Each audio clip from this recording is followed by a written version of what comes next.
For advertisements, please contact 8125893028. మా mail ID maxtvtelugu@gmail.com. నమస్కారం, max TV భక్తి ఛానల్కి స్వాగతం. మనకు అనునిత్యం ధర్మ సందేహాలలో ఎన్నో సందేహాలు మనకు కలుగుతూ ఉంటాయి.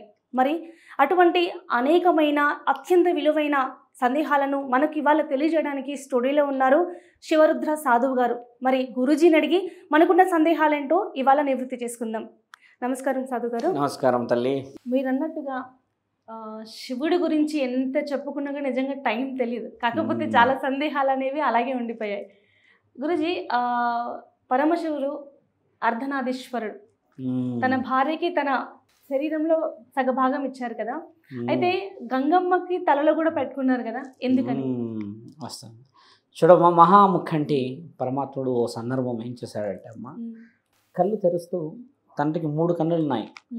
పార్వతీమాత సంధ్యా సమయం అంటే ఈవినింగ్, ఇప్పుడు మనం మాట్లాడుకుంటున్న ఈ తరుణంలో తండ్రి ఏకాంతంగా కూర్చున్నాడని వచ్చి కళ్ళు మూస్తుంది వెనక నుంచి. ఇలా కళ్ళు మూసేస్తే తండ్రి అమ్మ యొక్క ప్రేమని ఏమీ అనలేక, ఎందుకంటే కన్నులు ఎప్పుడు తెరవద్దు, తండ్రి తెరవకూడదు అనమాట కన్నులు, ఆయన ధ్యాస.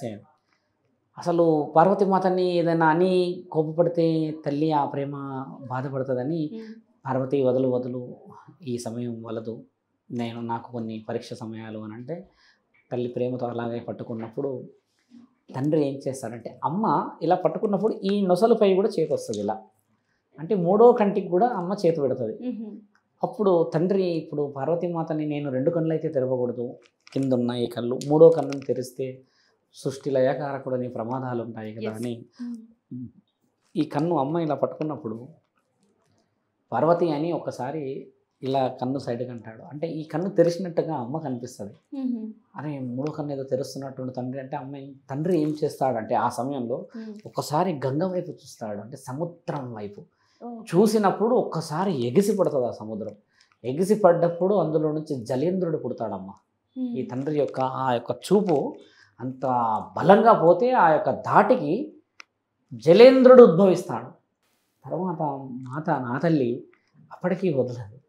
అలా వదలకపోయేసరికి తల్లి ఏం చేస్తుందంటే ఒక్కటిసారి మళ్ళీ ఇలా కన్ను ఇట్లా తండ్రి ఏం చేస్తాడు, మళ్ళీ ఇటు అటు చూసి ఒక్కసారి తల పైకి లేపుతాడు. తల పైకి లేపేసరికి ఆ యొక్క ఏకధాటి యొక్క వెలుగుతోని ఒకేసారి అంధకాసురుడు పుడతాడమ్మ.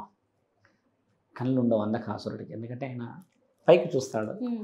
అప్పుడు అమ్మ కళ్ళు మూసేస్తుంది. అమ్మో ప్రమాదం జరిగేది అవసరం ఉందని విష్ణుదేవుడు వచ్చేసి వలదు మాత వలదు మా కంటిగా మీరు సృష్టి లయకారకుడు అని అన్నప్పుడు కళ్ళు అలా వేసి కూర్చుంటే అప్పుడు తల్లి క్షమించండి అని వెళ్ళిపోయిన ఆ తరుణం గంగా జలేంద్రుడు ఎగిసి వస్తుంటాడు. ఇట్లా అంటే భూకంపం పుట్టేశాడు కదా, ఎగురుకుంటూ వస్తుంటాడు. ఆపలేకపోతుంటారు.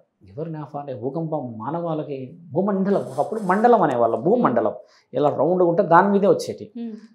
భూమండలం మొత్తం మునుగుతూ ఉంటే గంగామాతని ఏం చేస్తాడంటే ఆపాలి కదా, ఆపాలని పరమాత్ముడు ఈ సిగలో తీసి చాలా విరోచితమైన నాట్యాన్ని చేస్తాడు.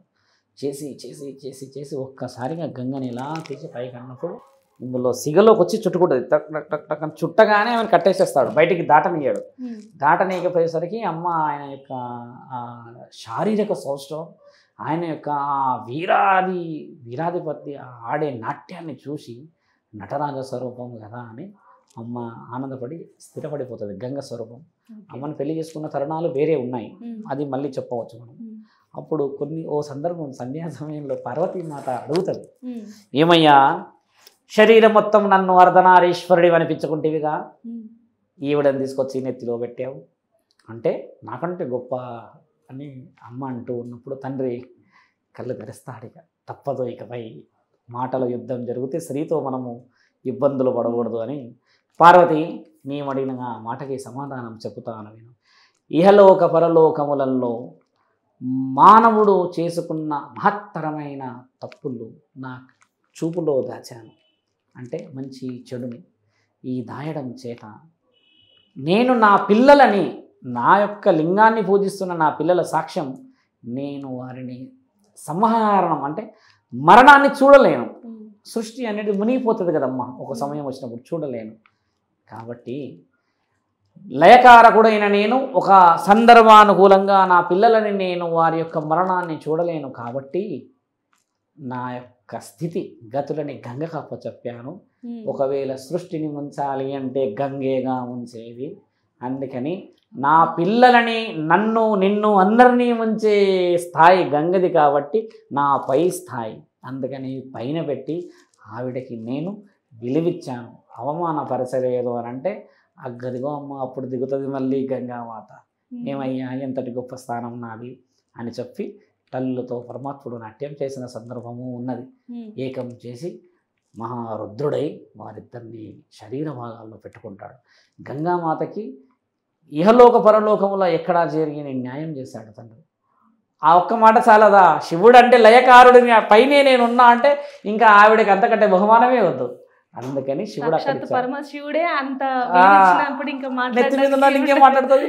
అందుకని తల్లికి అర్ధభాగం ఇచ్చేసాడు, అమ్మకి గంగకి సృష్టిలో భాగాన్ని ఇచ్చేసాడు. అలాంటి విలువ అర్ధనారీశ్వర తత్వానికి ఉంది తల్లి.